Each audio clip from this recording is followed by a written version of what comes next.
Hello, hello. We'll wait just a couple of seconds here and people want to join the live before we get going.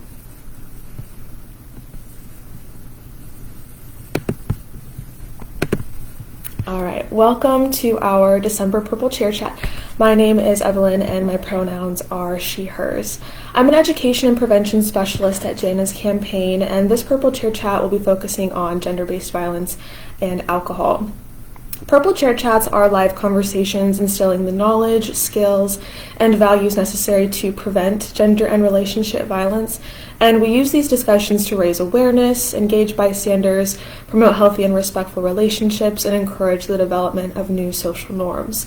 Before we get going, I do want to mention that I'll be discussing some difficult topics regarding gender and relationship violence today that could potentially be triggering for some, so please do whatever you need to take care of yourself. And if you're in need of resources or services but do not know who your local advocates are, please feel free to reach out to us and we'll do our best to put you in contact with the right people. And there will be a couple of links to resources posted in the comment section of this. So go ahead and check those out if you need. All right, so starting off, why is this topic so important to talk about?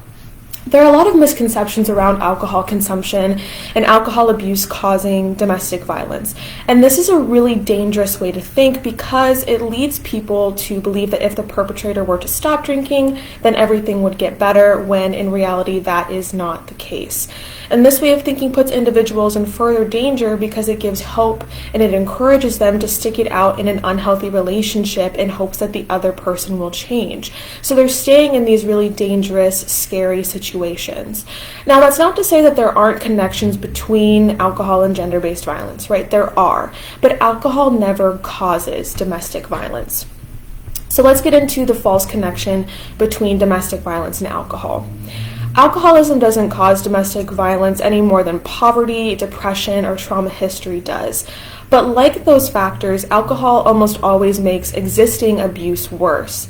So Larry Bennett, who is an expert on this topic and a professor at the Indiana University School of Social Work, has done extensive research on this and says abusers carry with them their aggressiveness, their sense of entitlement, their hostility, and unless you address those things, their behavior is not going to change when sober. A sober batterer, or a batterer who quits drinking, is a sober batterer. But while alcohol can't take the blame for an abuser's behavior, it's also incorrect to say that they're not connected at all either. You can find plenty of examples of individuals who have been sober for decades and are still violent people. And on the other hand, there are some cases where alcohol is almost toxic to a person, where they wouldn't do things when they're sober that they do when they're intoxicated. In a paper that was actually co-authored by Bennett in 2011 titled Substance Abuse and Intimate Partner Violence, Bennett found that research showed nearly half of all men in batterer intervention programs had substance abuse issues. It also showed they were 8 times more likely to be abusive on a day in which they were drinking. But although research indicates that among men who drink heavily there's a higher rate of assaults, the majority of men are not high-level drinkers, and the majority of men classified as high-level drinkers do not abuse their partners. Bennett says a common misunderstanding is that people who batter are extremely intoxicated and are extremely out of control when they batter. But despite the impairment in people's behavior caused by alcohol and drugs, intimate partner violence always remains a matter of choice. Domestic violence usually occurs in a safe setting for the batterer, selected for the protection it affords them at a time of their choosing, with a predictable victim. The fact that violence rarely occurs outside the perpetrator's comfort zone suggests that individuals who batter are actually very much in control, not out of control. And the belief that alcoholism causes domestic violence evolves both from a lack of general information on this topic and from a blind acceptance of what is known as the Disinhibition Theory. So this theory suggests that the psychological effects of alcohol include a state of lowered inhibitions, in which an individual can no longer control their behavior, which, as we've just discussed, is not a real fact. Now, the most significant determinant of behavior after drinking is not the psychological effect of the alcohol itself, but rather the expectation that we have and associate with the drinking experience. Our cultural norms and expectations about behavior after drinking include boisterous or aggressive behavior, and research shows that individuals are more likely to engage in such behaviors when under the influence than when sober. Because we have a historical tradition of holding people who commit crimes while under the influence of alcohol or other drugs less accountable than those who commit crimes in a sober state. So essentially, individuals who batter or commit other crimes or engage in other similar behaviors while drunk do not do so because the alcohol or other substances are actually altering the way their brain is able to function or the control they have over themselves. They do it because they know they won't be held as accountable, and that it's more socially acceptable to act that way when they are drunk. People who batter frequently use alcohol abuse as an excuse for their violence. They attempt to rid themselves of all responsibility for the problem by blaming it on the effects of alcohol. So again, I will say association between alcohol and gender-based violence does not equal causation. But this means that batterers who are also alcohol or other drug abusers need to address both of those problems separately and concurrently.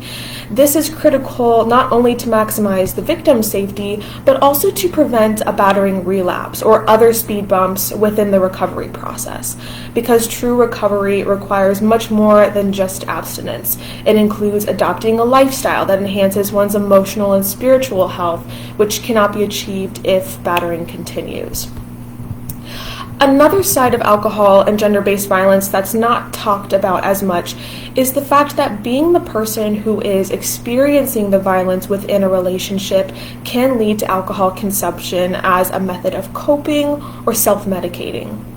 Women and other individuals who are abused are 15 times more likely to abuse alcohol themselves.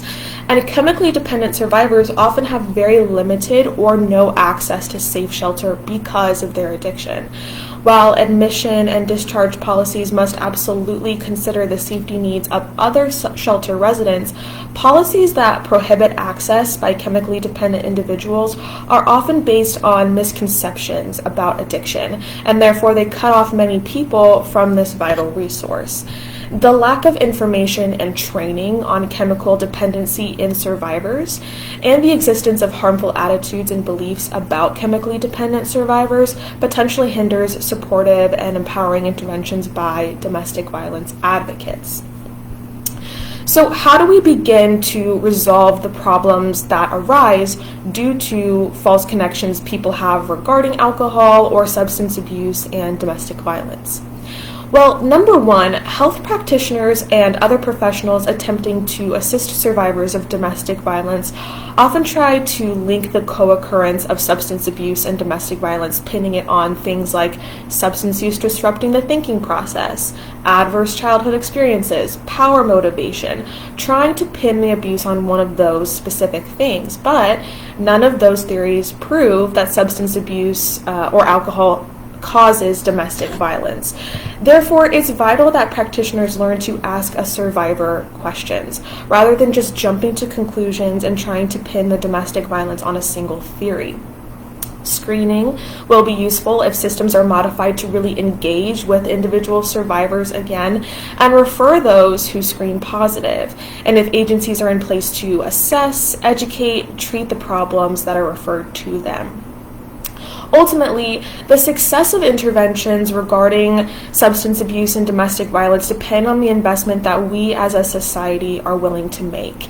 Although rates of domestic violence and alcohol abuse or substance abuse are roughly equivalent in our population, our society views alcohol abuse or substance abuse as the greater problem, while placing less emphasis on domestic violence, at least in terms of funding.